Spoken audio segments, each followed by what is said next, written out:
Assalamualaikum warahmatullahi wabarakatuh. Alhamdulillahirabbil alamin. Wassalatu wassalamu ala asyrafil anbiya'i wal mursalin wa ala alihi washabihi ajma'in. Amma ba'du. Allahumma shalli ala Muhammad wa ala ali Muhammad.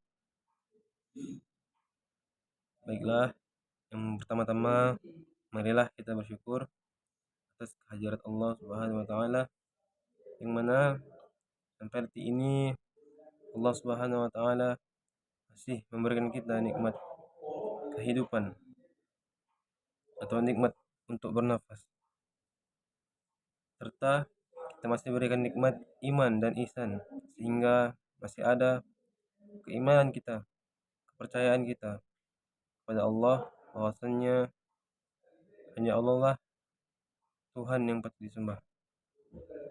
Kemudian yang kedua, salawat dan salam marilah kita hadiahkan kepada Nabi kita, yakni Nabi Muhammad Shallallahu Alaihi Wasallam, mana beliau telah membawa zaman dari zaman jahiliyah menuju zaman Islamiyah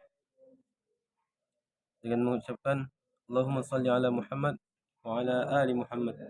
Semoga kita mendapatkan syafaat di yaumil akhir kelak. Amin ya rabbal alamin. Baiklah, seperti biasa, perkenalkan, nama saya Rianda Prasetyo, NIM 2114020124 dari Prodi Pendidikan Bahasa Arab, akan menjelaskan tafsiran dari surah An-Naml ayat 17 sampai ayat 19. Baiklah, sebelum kita membahas tentang tafsiran ayat tersebut, saya akan membacakan ayatnya terlebih dahulu. A'udzu billahi minasy syaithanir rajim. Bismillahirrahmanirrahim. Wa husyira li Sulaimana junuduhu minal jinni wal insi wat tayri fahum yuzaun hatta idza atau ala wadin حتى إذا أتوا على واد النمل قالت نملة يا أيها النمل ادخلوا مساكنكم لا يحطمنكم سليمان وجنوده وهم لا يشعرون فتبسم ضاحكا من قولها وقال رب أوزعني أن أشكر نعمتك التي أنعمت علي وعلى والدي وأن أعمل صالحا ترضاه وأدخلني برحمتك في عبادك الصالحين. Sadaqallahul azim. Itulah tadi surah An-Naml ayat 17 sampai ayat 19. Yang mana artinya ayat 17 yakni, dan dihimpunkan untuk Sulaiman tentaranya dari jin, manusia, dan burung. Lalu mereka itu diatur dengan tertib. Maksudnya tertib itu dalam barisan. Kemudian ayat berikutnya yakni ayat 18, artinya hingga ketika mereka sampai di lembah semut, berkatalah seekor semut, wahai semut-semut, masuklah kalian ke dalam sarang-sarang kalian, agar kalian tidak diinjak oleh Sulaiman dan tentaranya, sedangkan mereka tidak menyadarinya. Maka Nabi Sulaiman tersenyum dengan tertawa karena mendengar perkataan semut itu. Dan dia berdoa, "Ya Tuhanku, berilah aku ilham untuk tetap mensyukuri nikmat-Mu yang telah Engkau menganugerahkan kepadaku dan kepada kedua orang tuaku, dan untuk mengerjakan amal soleh yang Engkau ridhoi. Dan masukkanlah aku ke dalam rahmat-Mu, ke dalam golongan hamba-hamba-Mu yang soleh." Baiklah, masuklah kita ke penafsiran dari sekian kitab tafsir yang penulis baca. Kebanyakan kitab-kitab tersebut adalah lebih terfokus tentang penjelasan kata per kata, sebagaimana yang terdapat pada tafsir Al-Quran Al-Azim yang ditulis oleh Ibnu Fada Al-Hafiz.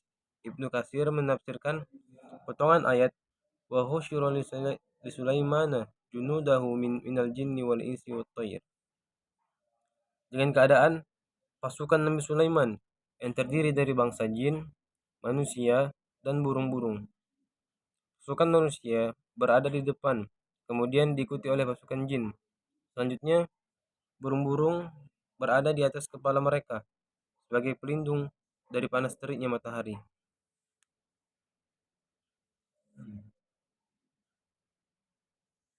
Sedangkan potongan ayat fahum yuzaun ditafsirkan dengan barisan yang tertib, maksudnya yang tidak saling mendahului, tersusun rapi sebagaimana pasukan-pasukan kerajaan saat ini. Itulah yang dimaksud dengan fahum yuzaun. Kemudian ayat di atas menyebutkan bahwa pasukan Nabi Sulaiman terdiri dari manusia, jin, dan burung. Padahal tentu saja ada binatang lainnya sebagai alat perang beliau. Katakanlah seperti kuda. Disinilah menurut Quraisy Shihab memberikan penafsiran kenapa yang disebutkan hanya tiga makhluk itu. Hal ini dikarenakan ketiga makhluk itu yang akan ditampilkan perannya yang besar. Di dalam kisah ini, burung hudhud misalnya mengabarkan kepada Nabi Sulaiman tentang kerajaan Sabah yang diutus untuk menemui sang ratu. Kemudian jin ifrit yang menawarkan memindahkan singgasana ratu negeri Sabah dalam waktu setengah hari, dan manusia hamba Allah yang membawa singgasana ratu dalam waktu sekejap, maksudnya dalam waktu sekejap mata. Quraisy Shihab juga menegaskan bahwa tidak semua dari golongan jin, manusia, dan burung-burung tunduk kepada Nabi Sulaiman. Hal ini dikarenakan kerajaan Nabi Sulaiman hanya meliputi daerah timur yang dewasa ini dikenal dengan Palestina, Suriah, Lebanon, dan Irak. Kemudian ayat berikutnya, yakni ayat 18. Hatta idza atau ala wadin namli. Yang dimaksud dengan wadin nam adalah lembah yang banyak dihuni oleh semut. Dalam beberapa tafsir, di antara lain tafsir Ibnu Baris, dikatakan lembah semut tersebut berada di daerah Syam atau mungkin berada di Hijaz. Qalat namlah. Menurut Asy-Syibai, semut yang dimaksud dalam ayat ini mempunyai dua sayap. Potongan ayat ini yang menimbulkan permasalahan bagi para mufassir. Apakah semut itu berteriak laki-laki ataukah perempuan? Menurut Imam Abu Hanifah, semut perempuan, dengan argumen pada lafaz qala terdapat tambahan ta ta'nis, yakni qalats. Karena jika semut jantan tidak perlu ada tambahan ta ta'nis. Pendapat ini ditolak oleh Abu Hibban dengan sederet alasan yang dapat dibaca dalam Alkitab Tafsir Khatib halaman 93, yakni ya ayuhan namal udkhulu masakinakum, hai semut-semut, masuklah kalian ke dalam sarang-sarangmu. Masuk sebelum pasukan Nabi Sulaiman sampai ke tempat ini. La timannakum, agar kamu tidak terinjak oleh pasukan Sulaiman. Artinya, masuklah dalam sarang dan jangan keluar dari sarang agar kalian tidak terinjak. Wahum la yash'urun. Menurut Quraisy Shihab, lapas ini menunjukkan semut tidak menyalahkan Nabi Sulaiman dan pasukannya. Seandainya mereka terinjak-injak, kata semut, pastilah Nabi Sulaiman tidak menyadari keberadaan mereka di sana. Ayat di atas, menurut Quraisy Shihab, menunjukkan bahwa semut merupakan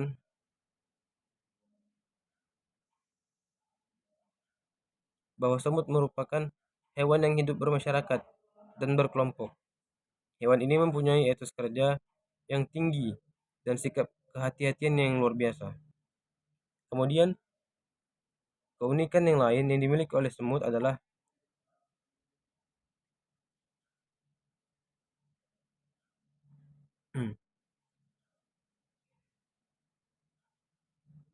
menguburkan anggota.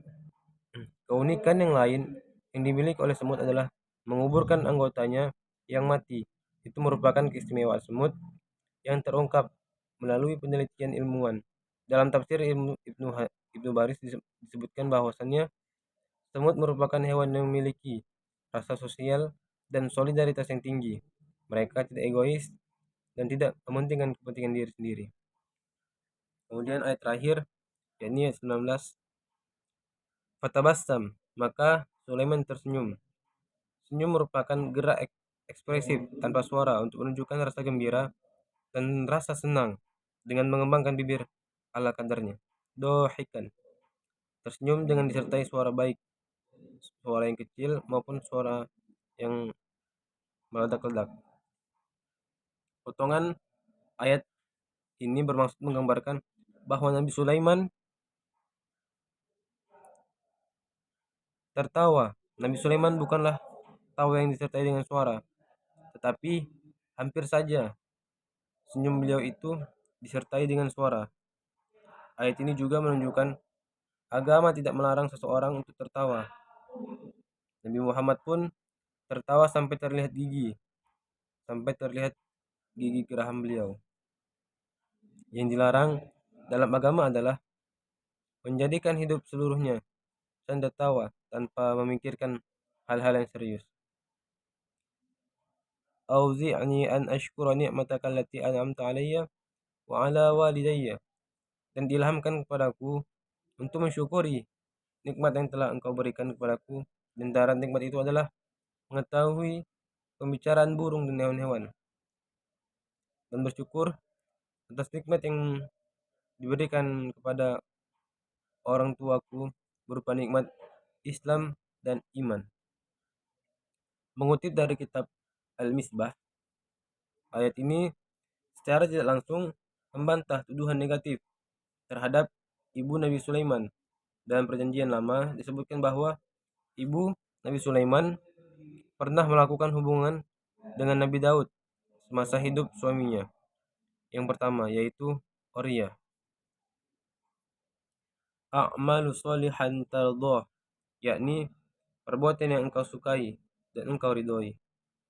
Wadakhilni birahmatika fi ibadika sholihin. Maksudnya, matikanlah aku dalam keadaan soleh dan pertemukan pula aku dengan orang-orang yang soleh.